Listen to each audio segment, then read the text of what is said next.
All right guys, welcome to the Hollywood Mechanic. I'm Micah and today we're going to be talking about service options for you and your car. What's best for your needs. We've got the dealer, corporate chains, independent, and DIY.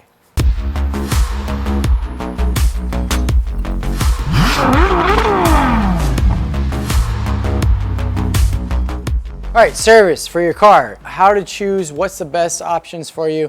We're going to go through some pros and cons today of what you can expect from the dealer, commercial chains, independent, and do it yourself. All right, so the first option for service is the dealer. We're going to go through the pros first. Number one, the dealer stamp of approval. This is probably the biggest thing for car collectors like Ferrari owners, Lamborghini owners. You go to resell the vehicle and you want to get that stamp saying that it was done by factory trained technicians at a factory approved location. So that's the first and biggest pro. Another pro about the dealer is you're probably going to get a loaner car. So if you rely on your car every day to go to work, you're probably going to want a loaner car, and this will be a factor for a lot of people. So that's another big pro. Third, expedited service. Now this doesn't mean you're going to get the car back quickly, but it just means that they've probably dealt with this same problem before, so they know right away all the associated parts to replace to make sure that you don't have to come back and they fully solve the problem. So this may be a pro that the dealer has an advantage on, may or may not. There's different cases. We'll go over that more in a minute.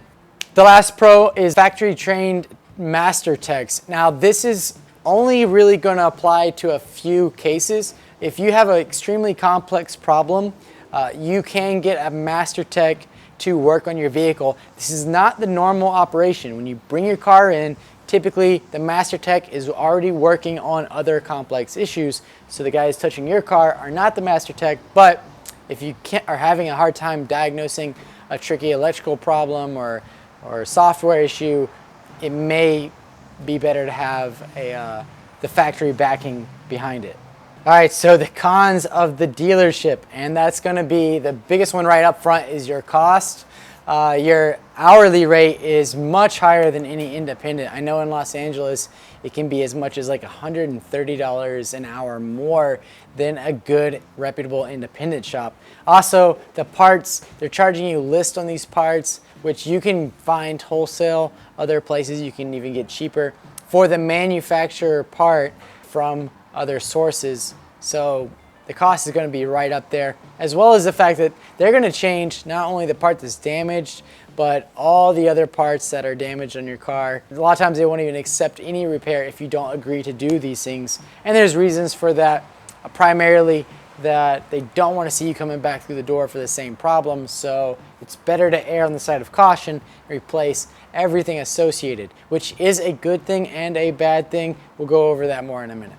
Another con of the dealership is you've got to deal with a service manager or a service advisor, and they don't know anything about mechanical workings of the car typically. It's very rare that you're going to get someone that can tell you honest, straight up answers. They just take the information the tech types into the computer, puts on a little sheet, and they read that off to you. So sometimes there's going to be things like, hey, do I need to replace the shocks when I'm having an engine cooling issue? That should be pretty obvious, but he may not know these answers. And so a lot of times he's not going to let you talk to the tech. You're not going to get the answers that you want. You just got to trust the tech knows what he's doing, and it can be a little frustrating. All right, so the last con we're going to go over with the dealership is the corporate machine. I've said it on this channel before, but you cannot maintain quality when going to a mass production, and that is true here as well. A dealership is selling a large volume of cars, so they are required to have a certain number of techs on hand in case of a recall or for normal maintenance items for the number of cars that they are selling. So how do they do that? Is every tech a master tech? No.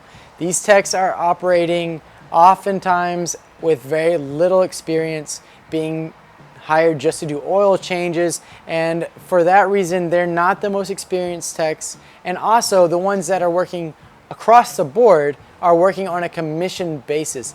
That being that they're paid an hourly rate.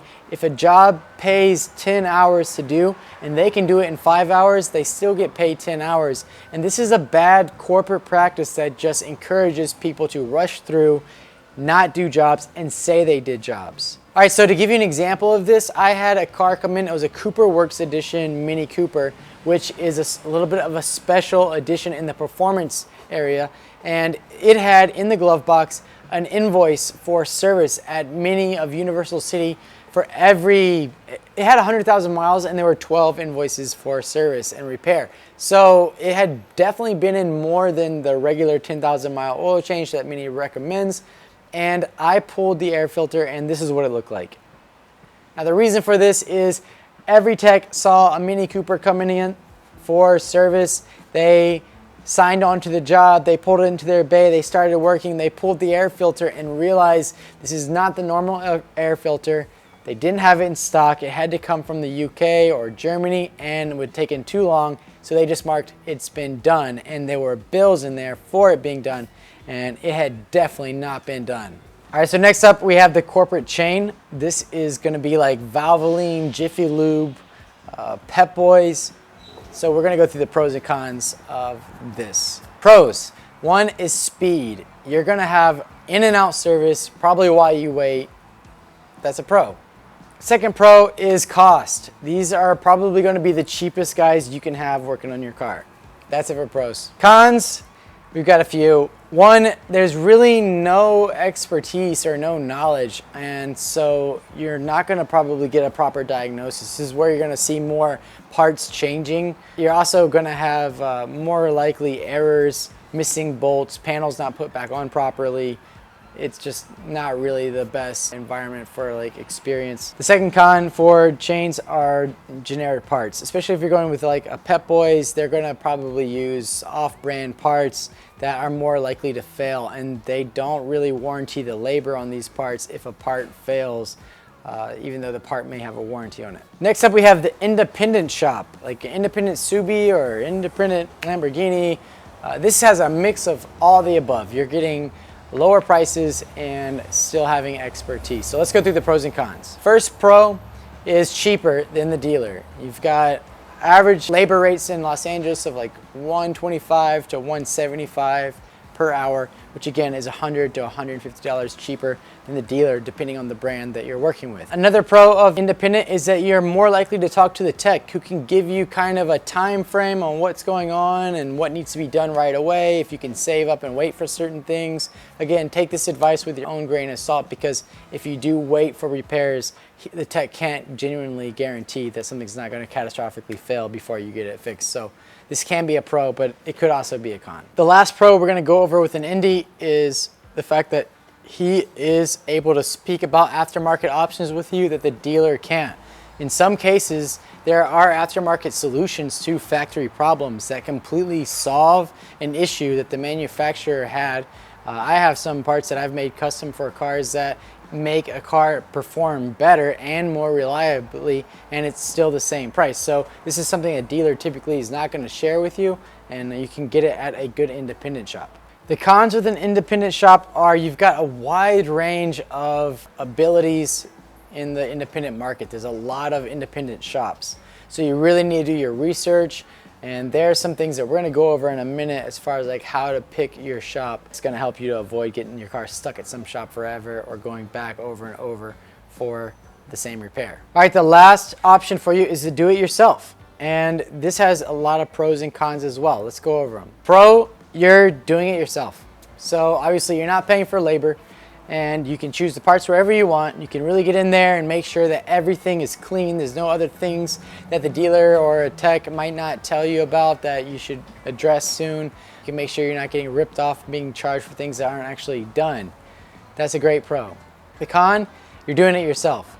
So, you know, if you don't know what you're doing or you make a mistake, you've already got it apart. And if you make a big enough mistake, you could ruin it. And there's no insurance that you have that covers replacing your engine maybe. Or also if you just end up taking the car to an independent or a dealer after you've tried and messed up a job, it's gonna cost you a lot more. I hate taking jobs on where they just give me a bag of parts and stuff, because I end up charging, you know, double what the job would have taken, and the customer's not really that happy with it. And oftentimes I find I can't even see if that was the real problem, because I can't watch the system operate before we recommended the repair. So it's a big risk there. All right, so how do you pick what to use? There's a few things you need to look at for yourself. Like with anything, what do you need? If you need a loaner car, if you need a car that is not going to break down again, or if you need to save money, these are options that are going to play into whether or not you should go to a dealer, an independent, or doing it yourself, or a commercial chain. What I would recommend you do is take a very good look at your budget and how your time is budgeted as well.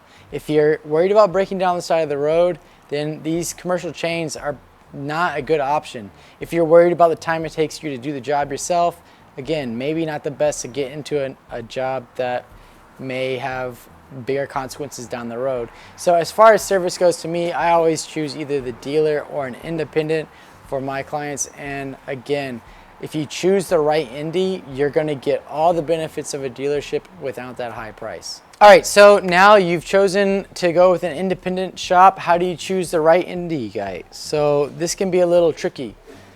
You can go check out reviews, but just keep in mind what kind of reviews you're reading. Some reviews are people who are frustrated because they didn't authorize the work, they didn't get the answer they wanted. So make sure you read through the reviews with a grain of salt and really try to see if the reviews make sense.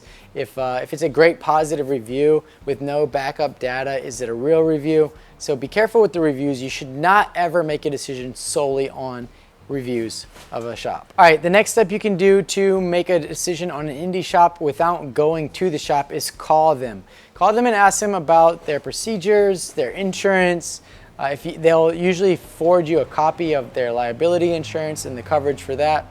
Also ask them if they have workshop manuals for your vehicle and what type of parts they use. Do they use dealer parts or aftermarket parts or AutoZone parts? If they're going with AutoZone parts, I'm telling you, it's not the right Indy. All right, so just remember though, when you are calling a shop, techs or Indy people are not really people necessarily. So they may be a little gruff and short on the phone, but I mean, I operate a shop and I get called at least 5 times a day from a robot caller telling me that my IRS debt is going crazy or my computer is on a warranty. So, I mean, trying to get your hands dirty, then answer a phone, go back to working on a car, it can be frustrating. So don't let that turn you off from a tech. Some of the best techs I know are very gruff. So the last thing you can do to pick a good Indy is go to the shop.